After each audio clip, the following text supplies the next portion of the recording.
রাধে হরে কৃষ্ণ। তবে প্রভু হ্যাঁ বিভীষণ বলছে প্রভু তোমার গর্ব করাটা না গর্ব করবো কেন? তবে জানো ঠাকুর দাদার রীতি আমি 33 কোটি দেবকন্যা লঙ্কায় কাটে আমার ঠাকুর দাদা বসে তাকে খাটে আর জমদূত দিয়ে তার কেউ কোনো কথা বলে না। হরে কৃষ্ণ জয় রাধে। প্রভু রামচন্দ্র বলেছে মিত্র বিভীষণ অগ্নি কেন করালে না শ্রবণ, তাইলে হয়তো লঙ্কার মধ্যে যুদ্ধ হতো না। কোনো সময় আছে আশ্রমকে দাবি নাই চলে যাই ও যোদ্ধা। হরে কৃষ্ণ। লক্ষণ এসে বলছে ঠাকুর দাদা তোমার সাথে হচ্ছে তুমি চলে যাও, আমি কিন্তু মাকে উদ্ধার না করে কোথাও যাবো না। হরে কৃষ্ণ। রামচন্দ্র বলছেন ভাই লক্ষণ এই বনের মধ্যে এসেছি, বনের ফল আহার করেছি, এই বনের মধ্যে তোমার মা এসেছে কুণ্ড। প্রভু রামচন্দ্র লক্ষণ বলছে ঠাকুর দাদা তুমি জেনো না জানার ভান করেছে, যখন তুমি বনেতে করেছিলে বিহার তখন তোমার পিছু নিয়েছে মা জানো, তোমার পিছু নিয়েছি আমি। হরে কৃষ্ণ। আসার বেলা মা আমার মা সুমিত্রা আমাকে ডেকে নিয়ে বলছে বাবার এই লক্ষণ তাহলে তুমি কি রাম সীতার সঙ্গে বনে যাবে? আমি বলছি মা গো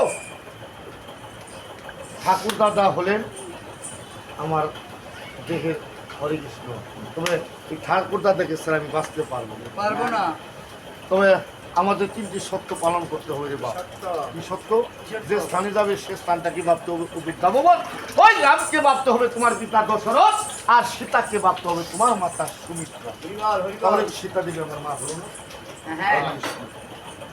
জয় রাধে। বিভীষণ বলছে প্রভু আজকের যুদ্ধ কিন্তু ভয়াবহ যুদ্ধ প্রভু। হরে কৃষ্ণ। জয় রাধে। তাই করেছে গমন। হরে কৃষ্ণ। তবে হরে কৃষ্ণ রণস্থলীকে দিচ্ছে তবে যার সাথে করবো তার একটু পরিচয়। আপনারা সবাই নিচে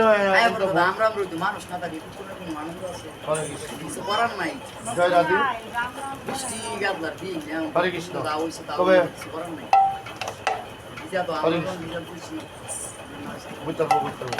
হরে কৃষ্ণ। তবে শুনি তোমার নাম?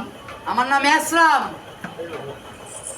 কুলক্ষণ সুলক্ষণ। আমি কুলক্ষণ নয় সুলক্ষণ নয়, আমি হলাম শ্রীরামচন্দ্রের ছোট ভ্রাতা লক্ষণ। লক্ষণ এ বেড়া এ জগৎ কি ভাইয়ের নামে পরিচয় দেয় না বাপের নামে পরিচয় দেয়? পরিচয় দিছি না আমি। তবে শুনি বাবার নাম? বাবার নাম দশরথ। কোন দশরথ? শিক্ষা ভাইরা ভট্টরথ। হরে কৃষ্ণ। এই তোমার পরিচয় না? খেসারথের ভাই 11। বেশ। হরে কৃষ্ণ। জয় রাধে। খেসারথের ভাই 11।